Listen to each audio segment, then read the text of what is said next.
She looking for love in the club. She looking for love in the club. She looking for love in the club. Good morning, my name is Alice Rose. And I'm Brittany Mora.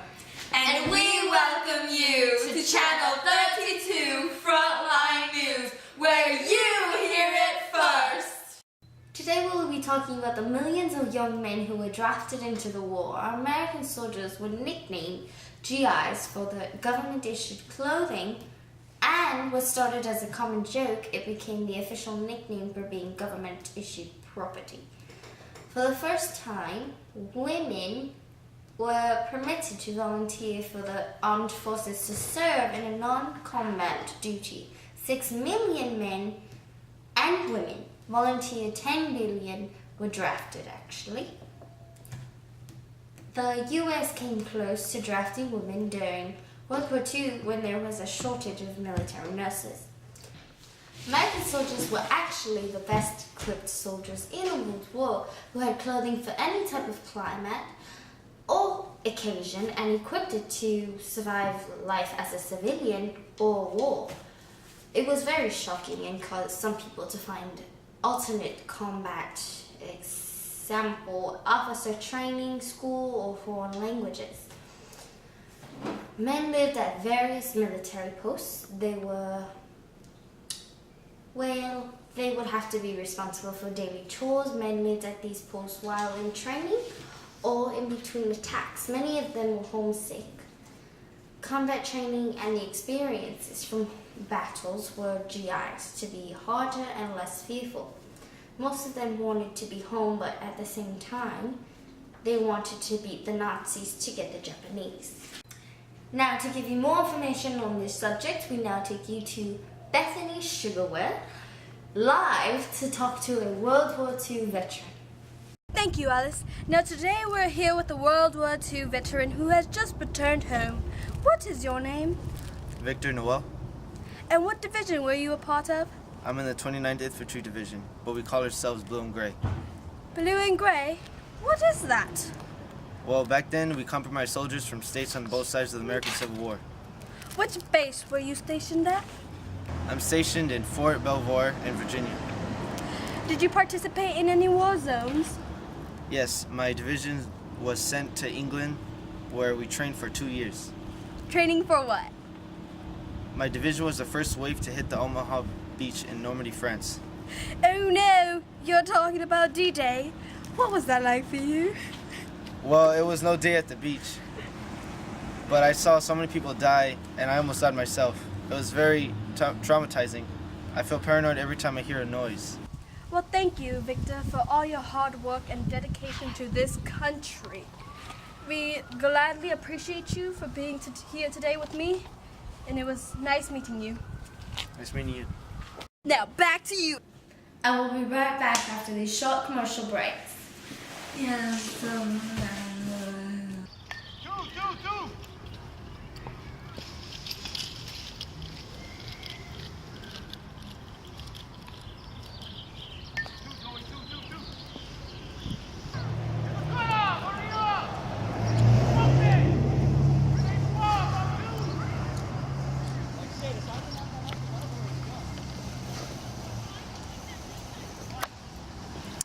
Peppermint sizzle. Even baseball players chew it. Soldiers not only suffered from boredom, they suffered from mental trauma. Soldiers were placed into smaller combat groups with reduced social interaction, which was a protective factor for psychological afflictions. War took a tremendous psychological toll on soldiers, despite the use of psychiatric screening before being deployed into war. 25% of casualties were caused by war trauma. All soldiers were vulnerable to battle fatigue due to the environment. Because of this, U.S. Army adopted the official slogan, "Every man has his breaking point." Combat exhaustion was not universally accepted. There was a lack of sympathy for soldiers with these psychological afflictions. Combat exhaustion was thought to encompass such symptoms like paranoia, depression, and memory loss. A treatment given to mental patients was to rest in safe areas. Other methods used by psychiatrists included administering sodium pentothal to induce repressed battlefield experiences and even distributing liquor to soldiers. In fact, a man named General Patton was known for his lack of sympathy to these affected soldiers. The man shown here, named General George Patton, was known for his lack of sympathy to these affected soldiers. He would yell and even curse at them.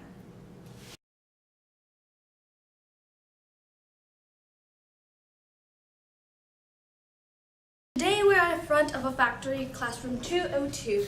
World War weapons are being made. What are you doing here? Hi, I'm just here picking up my paycheck as an aircraft mechanic. Oh, so your husband's in the war? No, he came back already, but he can't work. He's a little bit jittery with noises. Oh, really? So, did you have any contact with him during the war? It was just pretty much mail. It was a letter we sent to each other. Oh, and has any changes occurred during his return? It's just been a little bit odd. I think he might need therapy. He's very jumpy with noises. He hasn't gone back to work at all. And how does this affect you? Well, I'm glad to have him back, and that's the most important part. But I am back at work still. That's great. Thank you for your participation. Back to you. Thank you, Bethany, for all that information. But the main thing was that the GIs wanted to return home from that war. Their envisionment of war was a good place with food, beer, girls, and cook.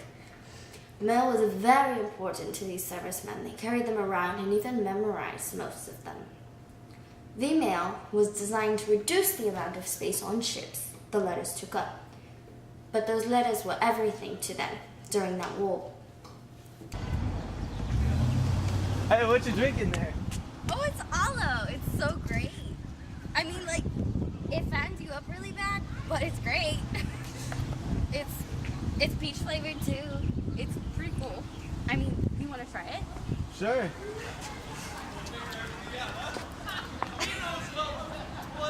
Isn't it great? It's great. Oh my god. It's awesome, right? But the only I drank that instead of eating. I mean, it gets me bloated and I burp a lot. But it's really good. I mean, $40, but what? Oh, my phone! I left it. Can you come with me to get it? Let's go.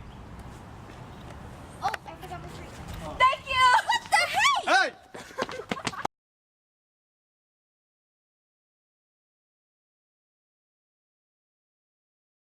I'm so sorry, that's all the time we have today. Thank you for joining us on channel 32 Frontline News, where you hear it first.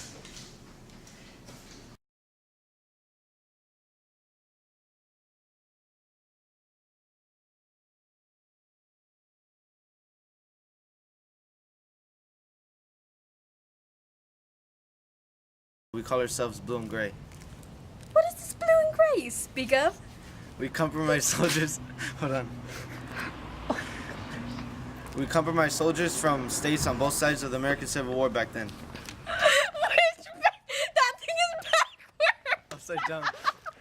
Keep recording. No! Oh my god! It was upside down. Okay. I was just like, which way? You try recording. I'll try lining. It was upside down. It's the Blue and Gray. What is this blue and gray you speak of? Back then, we compromised soldiers from states on both sides of the American Civil War. Which base were you stationed in? Let's say that again. No! Damn it! What are you guys doing? Wait. That's how you do it, girl. Welcome back, viewers. Oh, that The environment. Because of this, fuck.